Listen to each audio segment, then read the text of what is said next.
পৃথিবীর সবচেয়ে বিশেষ জায়গা বলতে আমাদের মাথায় প্রথমেই আসে মাউন্ট এভারেস্ট, যা পৃথিবীর সর্বোচ্চ শৃঙ্গ, অথবা মারিয়ানা ট্রেঞ্চের ভেতরে থাকা চ্যালেঞ্জার দ্বীপ, যা পৃথিবীর সবচেয়ে গভীর স্থান। নিঃসন্দেহে পৃথিবীর এইসব সর্বোচ্চ বা গভীরতম জায়গা হওয়াটা নিজেই এক বিশাল কীর্তি। কিন্তু আজকের এই ভিডিওতে আমরা এমন কিছু জায়গা আপনাকে দেখাবো যেগুলি হয়তো পৃথিবীর সবচেয়ে উঁচু বা সবচেয়ে গভীর নয়, তবু এরা এতটাই অদ্ভুত, রহস্যময় আর অনন্য যেন সেখানে দাঁড়ালে মনে হবে পৃথিবী বুঝি এখানেই শেষ হয়ে গেছে। এই জায়গাগুলির মধ্যে অনেকগুলির নাম আপনি হয়তো আগে কখনো শোনেননি, অথচ প্রকৃতির এমন বিস্ময়কর সৃষ্টি হয়েও কোনো এক অজানা কারণে তারা হয়তো আলোচনার বাইরে। তাহলে ঠিক কী এমন আছে এই জায়গাগুলির মধ্যে যা তাদের আলাদা করে তোলে গোটা পৃথিবীর সব জায়গা থেকে? আর কেনই বলা হয় এগুলি পৃথিবীর সবচেয়ে অনন্য স্থান, যে রহস্য আজও মানুষকে বিচলিত করে রেখেছে? তাই ভিডিওটি সম্পূর্ণ দেখার অনুরোধ রইল। আর নতুন বন্ধুরা অবশ্যই পাশে থাকা সাবস্ক্রাইব লেখাটি প্রেস করে বেল আইকনের অল অপশান সিলেক্ট করুন। Marble cathedral. চিলি এমন একটি দেশ যেখানে প্রকৃতি যেন নিজ হাতে শিল্পকর্ম গড়ে তুলেছে। সেই প্রাকৃতিক বিষয়গুলির মধ্যেই অন্যতম হল মার্বেল ক্যাথেড্রাল। একটি নয় বরং অসংখ্য মার্বেল গুহার সমন্বয়ে তৈরি এক আশ্চর্য জগৎ। এই গুহাগুলি প্রায় ৬,০০০ বছর পুরনো বলে মনে করা হয়। বিজ্ঞানীদের মতে বহু বছর আগে এই অঞ্চলে আগ্নেয়গিরির তীব্র তাপ ও চাপের কারণে মার্বেল পাথরের সৃষ্টি হয়। পরবর্তীতে দীর্ঘ সময় ধরে হ্রদের জল ও ঢেউয়ের আঘাতে সেই শক্ত পাথর ক্ষয়ে ক্ষয়ে এমন নিখুঁত আকার ধারণ করে, যা আজও নিজ চোখে না দেখলে বিশ্বাস করাই যায় না। গুহাগুলির ভেতরের দেওয়াল মূলত নীল ও সবুজ রঙের, তবে আশ্চর্যের বিষয় হলো আবহাওয়া ও জলের গভীরতার উপর নির্ভর করে এই রং প্রতিনিয়ত বদলাতে থাকে। পাশের হ্রদের নীল সবুজ জল যখন মার্বেল দেওয়ালে প্রতিফলিত হয় তখন পুরো গুহা যেন হীরের মতো ঝলমল করে ওঠে। জলস্তর যখন বেশি থাকে, অর্থাৎ হাই টাইডের সময়, তখন গুহার দেওয়ালগুলি আরও উজ্জ্বল নীল রঙে ভরে ওঠে। এই দৃশ্য দেখে অনেকেরই মনে হয় যেন তারা কোনো ভিন গ্রহের ভেতরে দাঁড়িয়ে আছে। যদিও সারা বছরই পর্যটকেরা এখানে আসেন, তবে এই জায়গায় পৌঁছানো মোটেও সহজ ব্যাপার নয়, কারণ মার্বেল ক্যাথেড্রাল যাওয়ার একমাত্র উপায় হলো ছোট নৌকা করে জলপথে। এই দুর্গমতায় হয়তো এই জায়গাটিকে আজও তুলনামূলকভাবে রহস্যময় করে রেখেছে। গোকটা জলপ্রপাত। পৃথিবীতে অসংখ্য উঁচু ও মনোমুগ্ধকর জলপ্রপাত রয়েছে, কিন্তু অধিকাংশ ক্ষেত্রেই একটি সমস্যা থেকে যায় অতিরিক্ত ভিড়। ভিড়ের চাপে প্রাকৃতিক সৌন্দর্য উপভোগ করাটাই কঠিন হয়ে পড়ে। কিন্তু পেরুর গোকটা জলপ্রপাত ঠিক তার ব্যতিক্রম। এই জলপ্রপাতটি এমন এক পাহাড়ি অরণ্যের মধ্যে অবস্থিত যেখানে পৌঁছাতে গেলে দীর্ঘ পথ হেঁটেই যেতে হয়। সহজ রাস্তা নেই, যানবাহনের সুবিধা নেই, তাই এখানে পৌঁছানো সবার পক্ষে সম্ভব নয়। আর ঠিক এই কারণেই এখানে গেলে ভিড় তো দূরের কথা, অনেক সময় কোনো মানুষকেই চোখে পড়ে না। এই নিঃসঙ্গতাই গোকটা জলপ্রপাতকে আরও ভয়ঙ্কর সুন্দর করে তুলেছে। গোকটা জলপ্রপাতের উচ্চতা প্রায় ৭৭০ মিটার, যা একে বিশ্বের অন্যতম উচ্চ জলপ্রপাতের তালিকায় স্থান দিয়েছে। এত উঁচু থেকে নামা জলরাশি যে কোনো মানুষকে মুহূর্তেই স্তব্ধ করে দিতে পারে। স্থানীয় লোককথা অনুযায়ী অনেকেই বিশ্বাস করেন এই জলপ্রপাত অভিশপ্ত। অতীতে এখানে আসা কিছু মানুষের নাকি আর কোনোদিন খোঁজ পাওয়া যায়নি, এমন গল্পও আজও শোনা যায়। যদিও এর পেছনে নিশ্চিত বৈজ্ঞানিক কোনো ব্যাখ্যা নেই, তবুও এই রহস্যই গোকটা জলপ্রপাতকে ঘিরে ভয়ের আবহ তৈরি করে রেখেছে। সত্যি কথা বলতে পাহাড়ের বুক চিরে এত উচ্চতা থেকে নেমে আসা জলপ্রপাতের দৃশ্য এমনই মোহময় যে একবার দেখলে আজীবন মনে গেঁথে থাকবে। Spider rock. যুক্তরাষ্ট্রের অ্যারিজোনা অঙ্গরাজ্যে অবস্থিত ক্যানিয়ন ডে চেলি এমন এক জায়গা যেখানে প্রকৃতি আর প্রাচীন মানব সভ্যতা একসাথে ইতিহাস লিখে রেখেছে। অনেকেই ভুল করে এটিকে গ্র্যান্ড ক্যানিয়নের অংশ ভেবে, কিন্তু বাস্তবে এটি একটি আলাদা ও স্বতন্ত্র ক্যানিয়ন, যার ভৌগোলিক গুরুত্ব কম নয়। ভূতত্ত্ববিদদের মতে হাজার হাজার বছর আগে প্রবাহিত নদীর দীর্ঘমেয়াদী ক্ষয়ের ফলে এই ক্যানিয়নের সৃষ্টি হয়। সময়ের সঙ্গে সঙ্গে প্রাকৃতিক ক্ষয় আর আবহাওয়ার প্রভাবে এখানকার শিলা গঠনগুলি এমন রূপ নিয়েছে যা দেখলে পৃথিবীর চেয়ে মঙ্গলের কোনো ভূখণ্ডের কথাই বেশি মনে পড়বে। এই ক্যানিয়নের একেবারে মাঝখানে দাঁড়িয়ে আছে প্রায় ২৩০ মিটার উঁচু একটি খাড়া শিলাস্তম্ভ, যাকে বলা হয় স্পাইডার রক।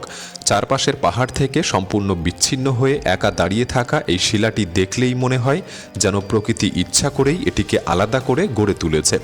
স্থানীয় নাবাহ জনগোষ্ঠীর বিশ্বাস অনুযায়ী এই শিলা প্রাকৃতিকভাবে তৈরি হয়নি।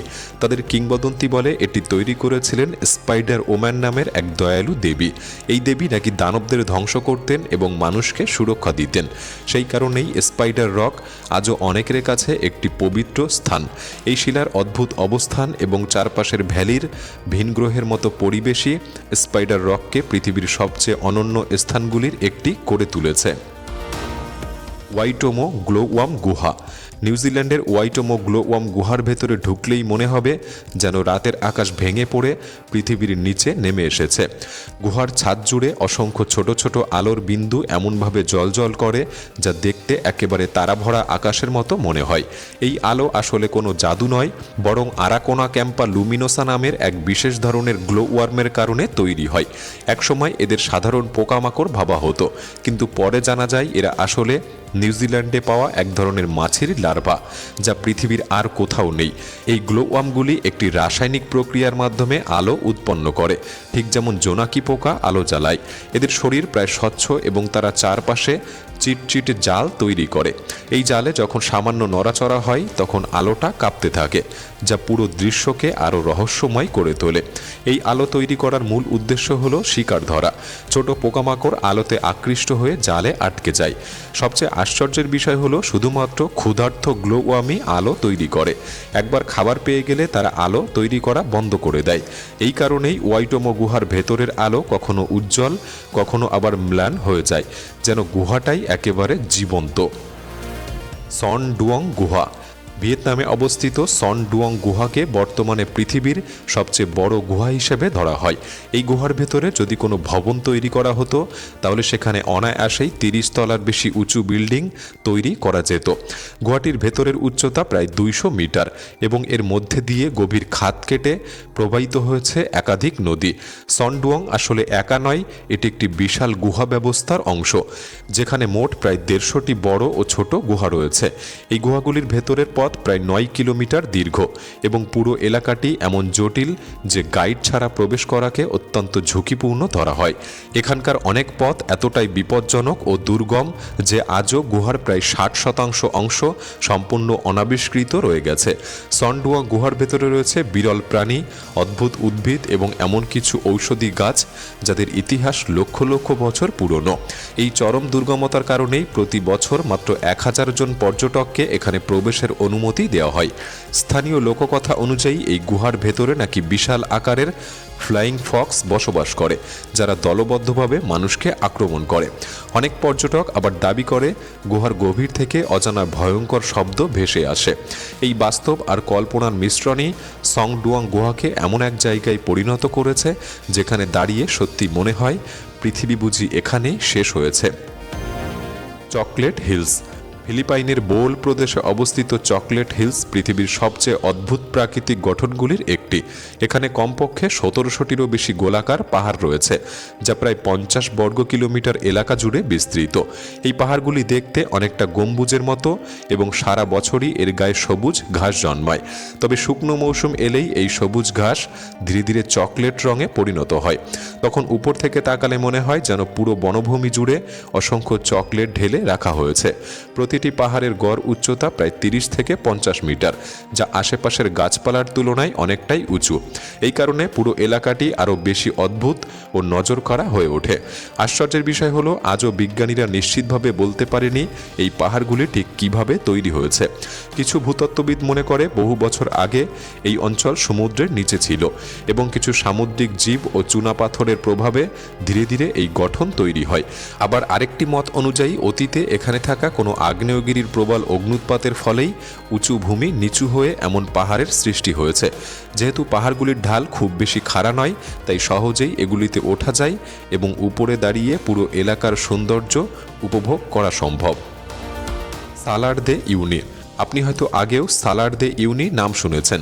এটি পৃথিবীর সবচেয়ে বড় প্রাকৃতিক লবণভূমি এবং একই সঙ্গে অন্যতম বিস্ময়কর স্থান।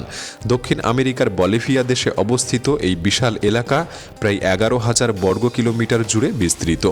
বর্ষাকালে যখন এই লবণ সমভূমির উপর অল্প জল জমে, তখন পুরো জমি আচমকা একটি আয়নার মতো আচরণ করতে শুরু করে। আকাশ, মেঘ আর সূর্যের প্রতিচ্ছবি একসাথে মাটিতে ভেসে ওঠে, আর তখন মনে হয় আকাশ আর পৃথিবী বুঝি একে অপরের সঙ্গে মিশে গেছে। এই জায়গায় হাঁটলে মনে হয় যেন আপনি মেঘের উপর দিয়ে হেঁটে চলেছেন। এমন দৃশ্য সত্যি যে কারো শ্বাস আটকে দিতে পারে। এমনকি শুকনো মৌসুমেও এই সাদা লবণের সমভূমিতে হাঁটাটা নিজেই এক অদ্ভুত অভিজ্ঞতা। বৈজ্ঞানিক গবেষণা বলছে সালার দে ইউনি শুধু সৌন্দর্যের জন্যই বিখ্যাত নয়, বরং এখানে রয়েছে বিপুল পরিমাণ লিথিয়াম, যা আধুনিক ব্যাটারি ও ইলেকট্রিক যন্ত্রের জন্য অত্যন্ত গুরুত্বপূর্ণ। তাই এই জায়গাটি প্রকৃতির সৌন্দর্য আর আধুনিক সভ্যতার ভবিষ্যৎ দুটোকেই একসাথে বহন করে চলেছে। দ্য পালপিট রক নরওয়ে পৃথিবীর সবচেয়ে সুন্দর দেশগুলির মধ্যে একটি ধরা হয়, আর তারই এক বিস্ময়কর সৃষ্টি হল পালপিট রক, যাকে স্থানীয়ভাবে প্রেই কেস্টোলের নামেও ডাকা হয়। এই জায়গায় পৌঁছাতে হলে প্রায় 7 কিলোমিটার হেঁটে উঠতে হয়। দীর্ঘ পথ পেরিয়ে যখন আপনি চূড়ায় পৌঁছান, তখনই সামনে যে দৃশ্য ভেসে ওঠে তা ভাষায় প্রকাশ করা যাবে না। এই খাড়া পাহাড়ের একেবারে ধার ঘেঁষে দাঁড়িয়ে নিচের বিশাল উপত্যকা আর জলরাশি দেখলে একই সঙ্গে ভয় আর মুগ্ধতা কাজ করে। এই জায়গাটি অত্যন্ত বিপজ্জনক, কারণ অতীতে অনেক মানুষ এখান থেকে পড়ে প্রাণ হারিয়েছেন। একসময় নরওয়ে সরকার এখানে লোহার রেলিং বসানোর পরিকল্পনা করেছিল, কিন্তু পরে সেই পরিকল্পনা বাতিল করা হয়, কারণ রেলিং বসালে এই পাহাড়ের স্বাভাবিক সৌন্দর্য নষ্ট হয়ে যাবে বলে এমনটাই মনে করা হয়। তাই এখানে আসা পর্যটকদের খুবই সতর্ক থাকতে হয়। তবুও বাস্তবতা হলো আজকাল অনেক মানুষ পাহাড়ের একেবারে ধার ঘেঁষে বসে সেলফি তুলতে পছন্দ করে, যেন সেলফির নেশায় মানুষের ভয়কে সম্পূর্ণভাবে মুছে দিয়েছে। পৃথিবীতে এমন আরও অনেক জায়গা রয়েছে যেগুলি দেখলে মনে হয় এগুলি যেন আমাদের পরিচিত পৃথিবীর অংশই নয়। এই ভিডিওতে দেখানো এই অসাধারণ স্থানগুলির মধ্যে আপনি কোন জায়গাটিতে সবচেয়ে বেশি যেতে চান আমাদের কমেন্ট বক্সে লিখে জানাতে পারেন। ভিডিওটি ভালো লাগলে একটি লাইক করতে পারেন, চ্যানেলটি সাবস্ক্রাইব করে রাখতে পারেন। তাহলে দেখা হচ্ছে পরবর্তী নতুন একটি এপিসোডে। ধন্যবাদ।